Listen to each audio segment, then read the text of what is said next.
So thank you for that. We're going to go ahead a little bit now into the path of Mary Baldwin and into the financial report. We did bring additional copies today, so I hope that you have that. I have not replicated all of those slides, nor do we intend to go through all of that today so that we can move along in a little while toward time for questions. But I think it's important to begin with some comments about that.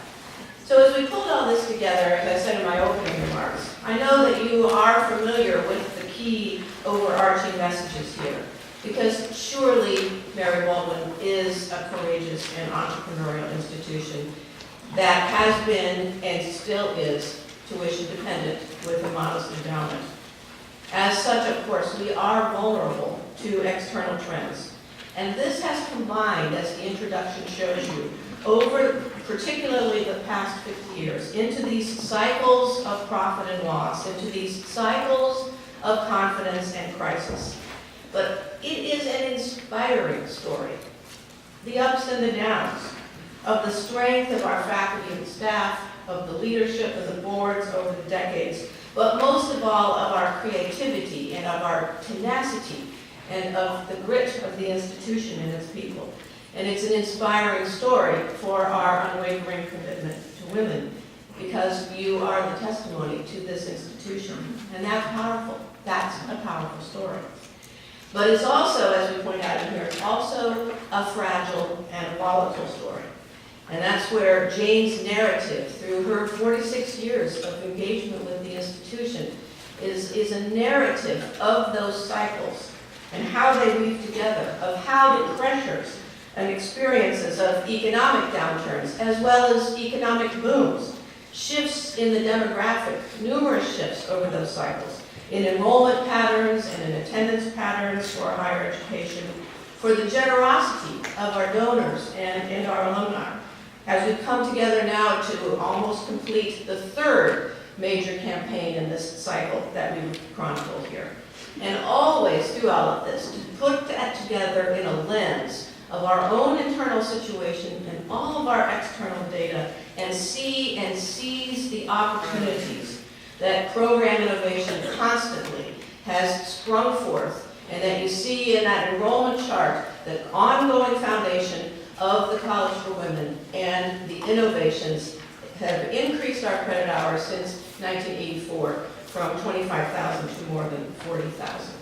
So I'm going to ask Jane to share a little bit of her narrative for you in summary, and I'll go ahead and put up as we start here. I know this is a very busy cycle chart, but it's not to read the individual bars, but it is to illustrate this cycle of volatility and the ways in which all of these internal and external trends come together in any given period of time.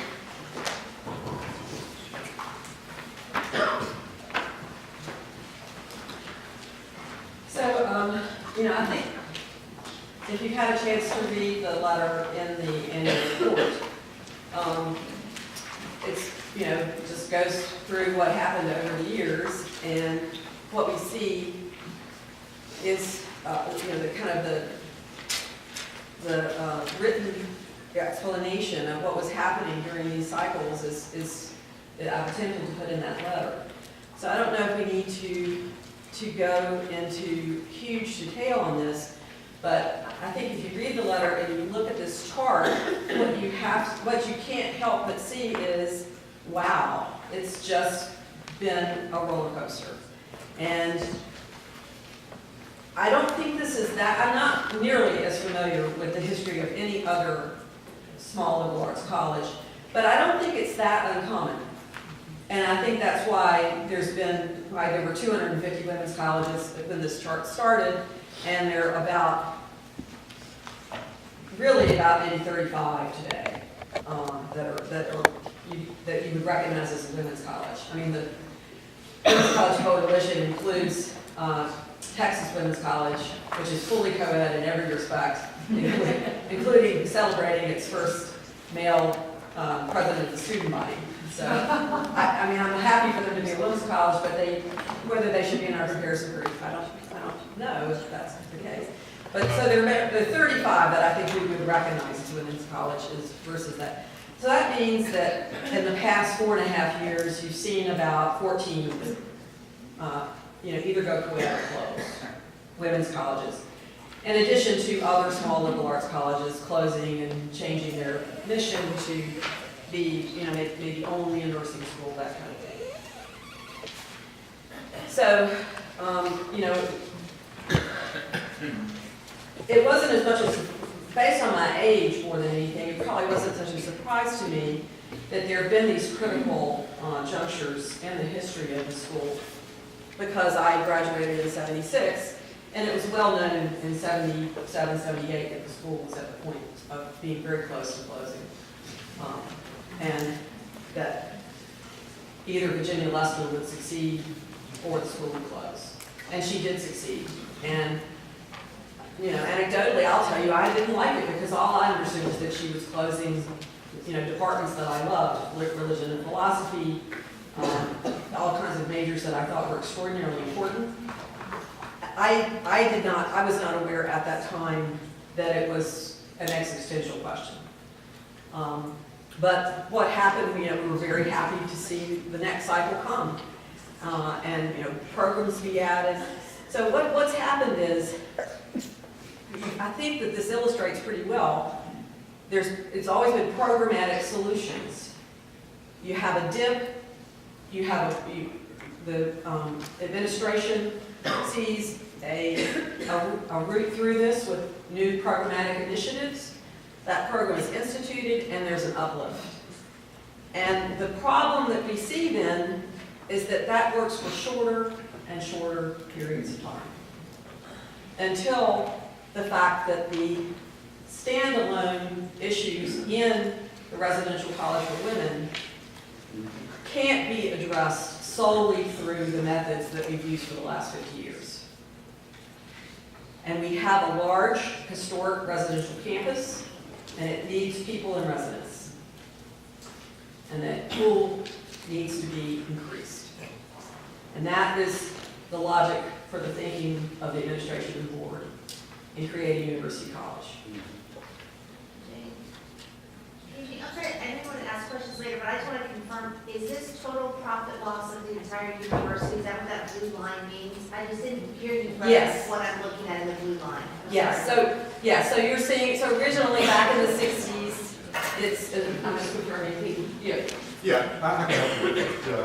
It represents the most reasonable representation of the excuse me. And identify yourself. Yeah, hi, Dave Nolan, Executive Vice President of Finance and Administration. When we look back 50 years, try to find what's the most reasonable way to compare across generations, what we thought was that there are two things to focus on and there are changes in accounting methods and those sorts of things over the years, but if you look at the unrestricted section of our financial statement, the far left column, annually, and you look at that, and then you adjust it for inflation and have reasonable comparability over time, that's what you find. So it's as close as we have to a bottom line operating measure for the institution. That's what you have across the generation. and it's the entire institution. So it Yeah, starts absolutely. reflecting adult degree program once you get into the later 70s and yeah. Does that answer your question? Thank you. That kind of question where something isn't clear like that, absolutely, please. So that was about all I have to say is. Right, and I think what Jane's saying here, to back that up, which you have this chart, so you can certainly see the additive nature of each of the creative new programs that have come over time. So the College for Women, the foundation in blue along the bottom, ebbing and flowing as you saw in those cycles, and then the additions, the first obviously to come in is adult, on the adult degree program, now Baldwin Online and Adult, and the graduate programs in education and performance, and of course then most recently with Murphy Deming. And then reflected in this also, of course, has been the endowment value over this period of time, and you can see this tracked down to about the $13 million point where we were in 1986, up until the present, and of course the great effect of the recession in 2008. And the summary of endowment utilization over that time. So you can see that, as you know, that at various points we've had to draw very heavily from the endowment as these cycles ebbed and flowed, and that has also restricted the amount of gains that we've had on it over time, but nonetheless, a very important process there. And so then the other chart that's a little bit hard to see, but you can definitely correlate here the red line, which is that utilization rate as depicted in the previous slide, with the cycles of return and loss on the market value of the endowment itself.